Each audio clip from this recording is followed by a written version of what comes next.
Hello there, everyone, and welcome to Tarot Thursdays on Kay Jay Olson Music.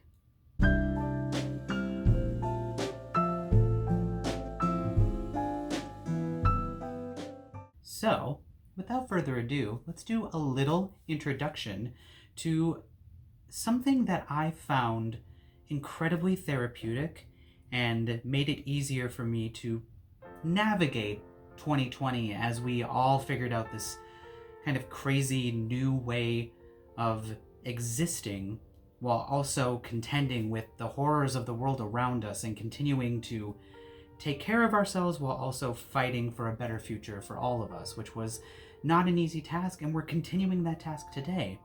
And I found that meditation through tarot really helped me. So today we're going to do our first sort of introduction to tarot tutorial sort of a thing. I'll try to come up with a better name for this sometime later.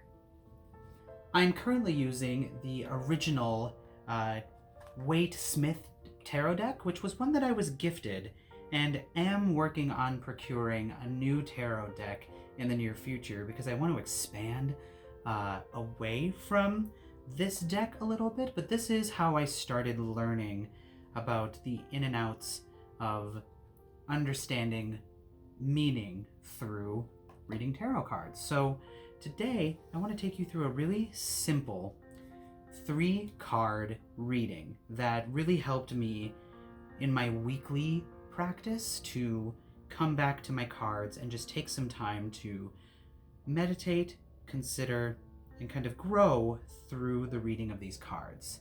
And before I get started, I did want to give a shout out to a local Minneapolis writer who really was very inspirational and very important in my growth and my journey.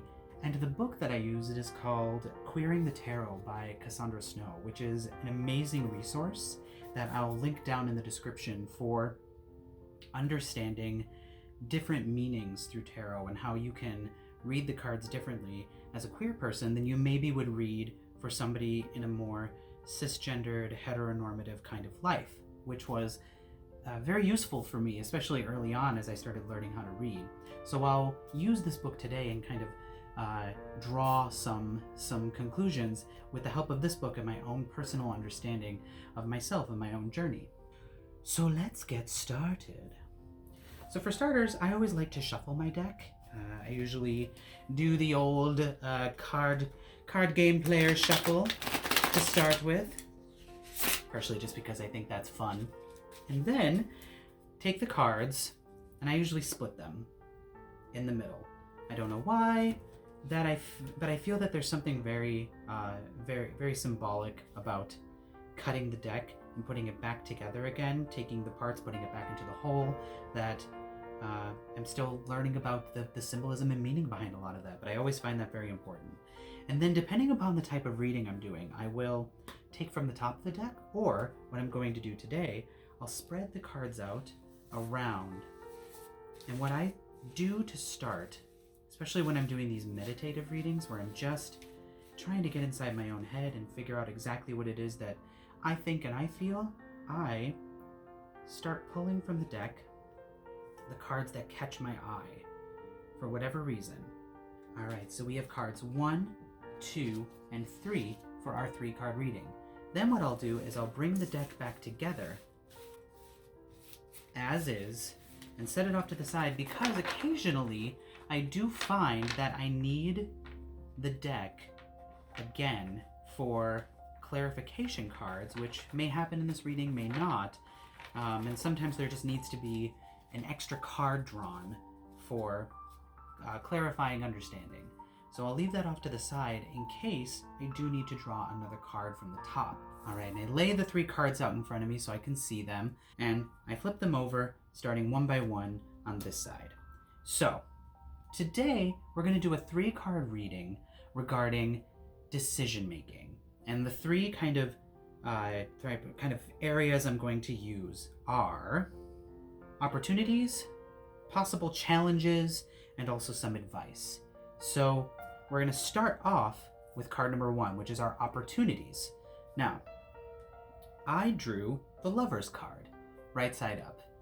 And the Lover's card is a really interesting card because it talks a lot about decision making.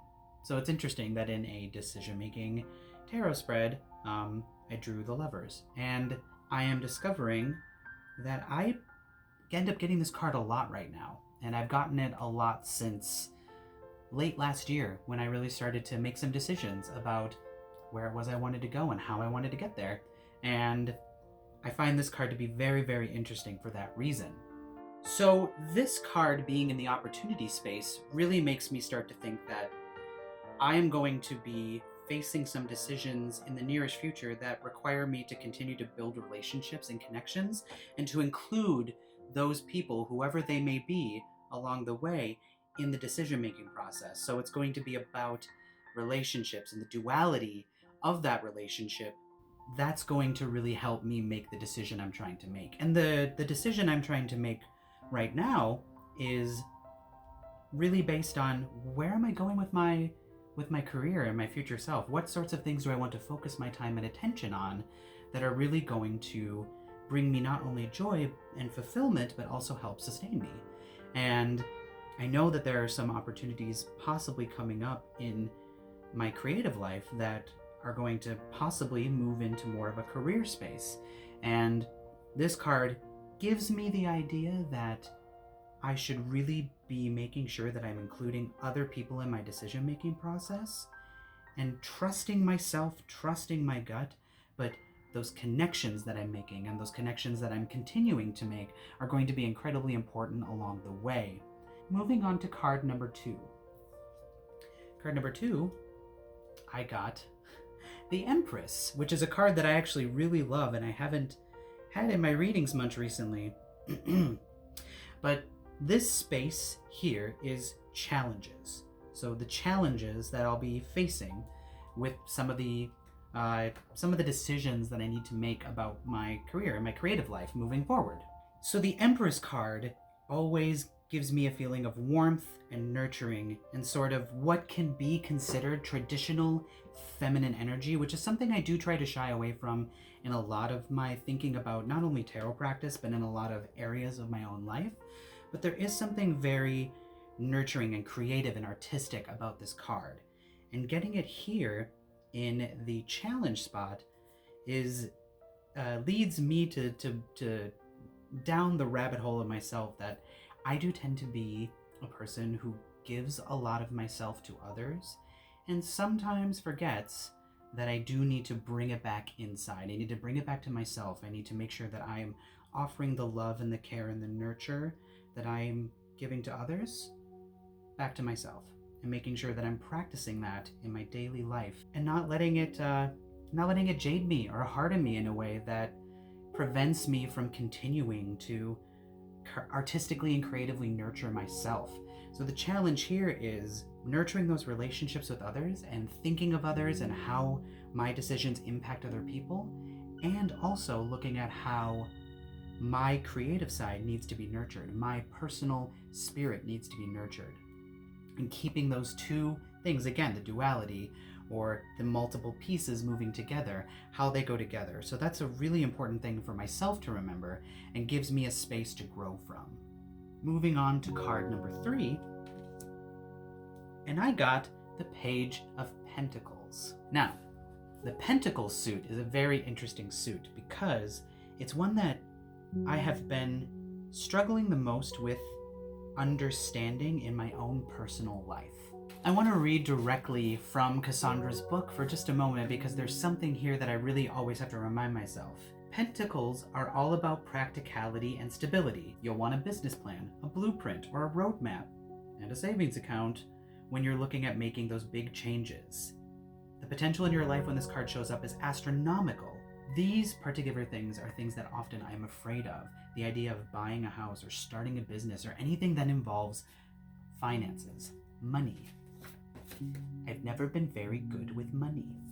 And the Page of Pentacles is interesting that it's in the outcome spot for me today, because one thing that I've been worried about is if I go for these dreams, if I go for writing my own work and focusing on my own creative output and living as my most authentic self, I pose all these risks to myself that people might not accept it, that my work might not be well received, that I'll put all my eggs in these baskets that I think are gonna work out for me, and then it'll all come crashing down around me. And that is one of my biggest fears. So these 3 cards today are kind of showing me that while my fears are not unfounded and that they're good practical things for me to think about, staying grounded, if I stay grounded and understand the risks and the rewards and how to get there, nurture myself, and also nurture my relationships with others, and understand the duality of what I need versus what other people need from me, and vice versa, then we're off to a pretty good start and we're in a really good place. And I get very inspired when I do these readings because it's a way for me to connect with myself in a way that is both fun, sometimes challenging to my own beliefs, and also gives me some food for thought that I might not have thought about otherwise. So thank you for joining me today for Tarot Thursday. If you have any questions, comments, ideas that you'd like to post in the comments, please let me know. I'd love to start a conversation. If you take umbrage with anything that I've said or felt as though maybe you disagree with my reading for myself, or that maybe this isn't at all how you read tarot, I am 100% open to learning. I'm 100% open to constructive criticism, because I'm using this as a way to help myself, and I'm hoping to inspire others to use it as a way to help themselves. So I would love to start that conversation. But I hope you all have a wonderful, spirited day, and I'll see you all next time. Bye-bye!